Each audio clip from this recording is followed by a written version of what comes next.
obese ang, siguro ibig niya sabihin kapatid ko. So, obese ang kapatid ko, nagkaroon siya ng enlargement of the heart. Namatay siya sa cardiac arrest at the age of 48.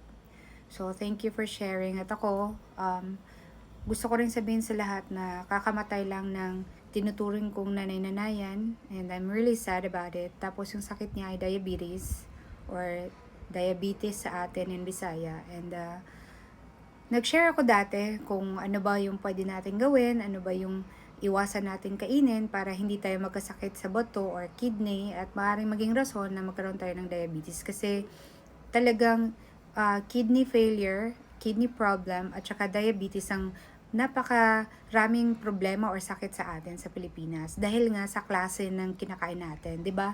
Meron nga tayong kasabihan na we are what you eat or you are what you eat. So, alam niyo po, every time na nauwi ako sa Pilipinas, talagang parang nahihirapan ako mag-adjust sa pagkain kasi wala nga masyadong gulay, tapos puro meat pa, tapos soft drinks talaga.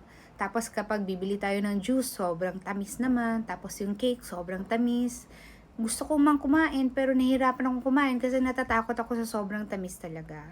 And hanggang ngayon, alam niyo po, hindi pa rin talaga nawawala yung maling pagkain natin. Yung maling ideya natin sa sinasabi nating malusog na pagkain o masustansyang pagkain. Hanggang ngayon, meron pa rin naniniwala na ang hotdog ay masustansya.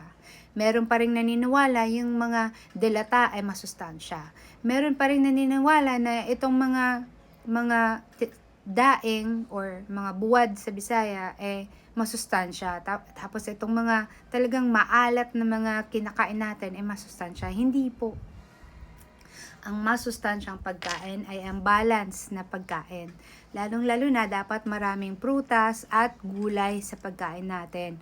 Konti lang yung meat at wag naman palaging red meat, wag palaging baboy, wag palaging beef. Dapat merong isda, lalo na isda kasi importante yan para sa kalusugan ng isang tao, lalong-lalo na sa babae. 'Di ba? So, ayun nga, marami pa nga nagse-share dito na ang sarap daw ng breakfast nila kasi bacon, 'di ba? Hindi nila alam na itong mga processed na mga pagkain sa Pilipinas, lalong-lalo na itong mga instant noodle na talagang napaka-dangerous sa health natin. Kaya sana sa school dapat nagsisimula ang pagbabago ng kaisipan, ano. Dapat, alam nyo, I had feeding program last February nung umuwi ako. Tapos pinilit ko talaga na sana may gulay.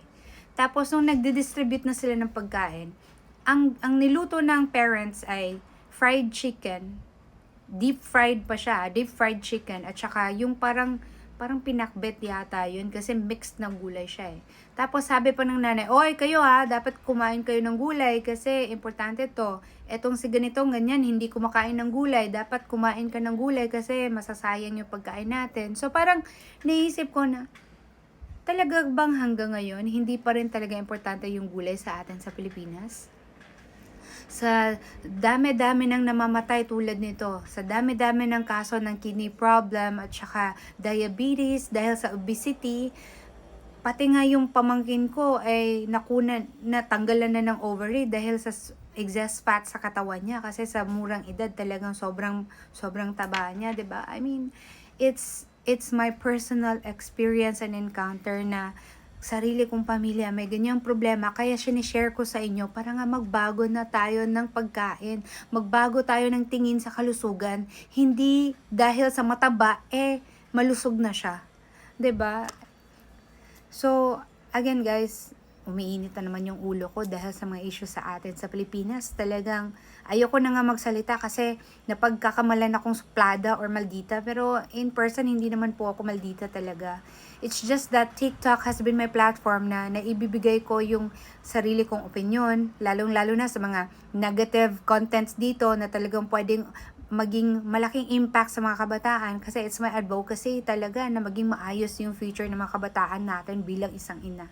So, kayo na po yung bahala. Sa tingin ko, nasa sa inyo kung anong mga content ang inyong pakikinggan. So, nasa inyo na din kung i-share nyo ang mga contents ko. Kasi para sa akin, I'm doing this para sa mga tao dyan na may concern tulad ko.